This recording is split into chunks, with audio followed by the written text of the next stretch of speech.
Hand practice ہے اس کو حلال کرنے کی اجازت نہیں ہے. قرآن میں اللہ نے بہت واضح فتویٰ دیا ہوا ہے اس بارے میں. تو یہ ہینڈ پریکٹس وغیرہ یا ان چیزوں کی طرف نہ لڑکے کے لیے جانا جائز ہے نہ لڑکیوں کے لیے جانا جائز ہے. یہ بالکل حرام ہے, اسلام میں اس کی بالکل اجازت نہیں ہے.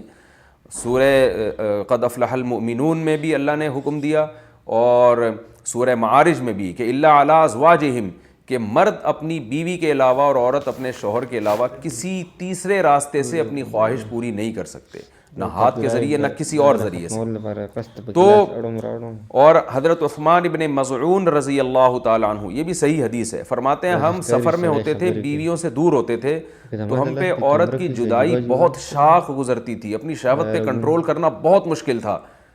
ہم نے نبی سے اجازت مانگی کہ ہم اپنے آپ کو کسی طرح خصی کر دیں, نامرد بنا دیں, تو آپ صلی اللہ علیہ وسلم نے اس سے منع کیا ہمیں. اب آپ دیکھیں حضرت عثمان ابن مظعون اتنی شدید کنڈیشن میں کہ اپنے آپ کو نامرد کرنے کے لیے وہ تیار ہو گئے تھے. فرمایا, حدیث کے الفاظ ہیں, لو اجازنا لاختصینا, اگر نبی ہمیں پرمیشن دے دیتے تو ہم اپنے آپ کو نامرد کر دیتے, یعنی ہمیشہ کے لیے نامرد ہو جاتے.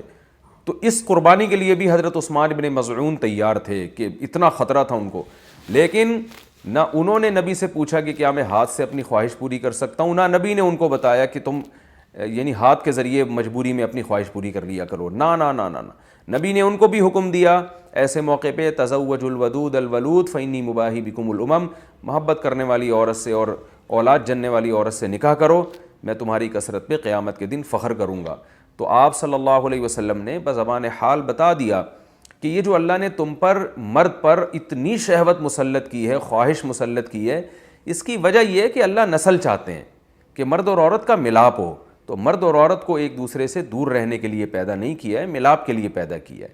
تو اس لیے ایک ملاپ کی ایک ناجائز قسم ہے, ایک جائز ہے. ناجائز ہے گرل فرینڈ بوائے فرینڈ, یہ حرام ہے. ولا متخذاتی اخدان ولا متخذی اخدان قرآن کے الفاظ ہیں, کسی لڑکی سے تمہیں دوستی کی اجازت نہیں ہے. اور جائز طریقہ کیا ہے جو سورہ مومنون میں اور سورہ معارج میں اللہ نے بیان کیا, الا علی ازواجہم, کہ اپنی بیوی بنا کے اپنی خواہش اس سے پوری کرو. فإنہم غیر ملومین, اور اللہ نے فرمایا یہ لوگ قابل ملامت نہیں ہیں.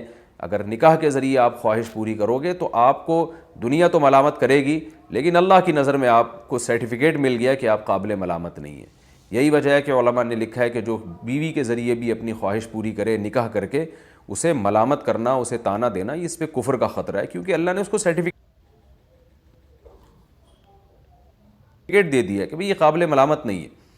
تو اپنی جانوں پہ ہم سب کو رحم کرنا چاہیے. زنا معاشرے میں بہت تیزی سے پھیل رہا ہے. کو ایجوکیشن سسٹم نے تو ہمارے فیملی سسٹم کو تباہ و برباد کر دیا ہے. تو اللہ میاں نے جو اجازت دی ہے, الا علی ازواجہم او ما ملکت ایمانہم, اور کیا فرمایا, فمن ابتغى وراء ذلک, جو نکاح کے علاوہ, اللہ نے ذالک جو ہے نا اس میں اشارہ ہے, ہاتھ سے اشارے کے وقت یہ ذالک کا لفظ استعمال کیا جاتا ہے. گویا اللہ نکاح کی طرف نا, بیوی کی طرف اشارہ کر کے کہہ رہے ہیں کہ اس کے علاوہ کوئی اور راستہ اگر تم نے اختیار کیا. یہ کیوں گویا ہاتھ سے اشارہ کیوں؟ پتہ چل جائے بس یہی حلال ہے, ہینڈ پریکٹس حلال نہیں ہے تمہارے لیے.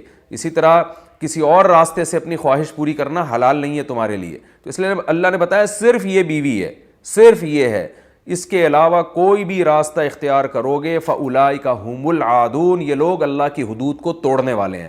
تو یاد رکھیں, کسی مفتی کے فتوے کی بیس پہ یا کسی اسکالر کے فتوے کی بیس پہ یہ اس کو جو ہینڈ پریکٹس ہے اس کو حلال کرنے کی اجازت نہیں ہے. قرآن میں اللہ نے بہت واضح فتویٰ دیا ہوا ہے اس بارے میں.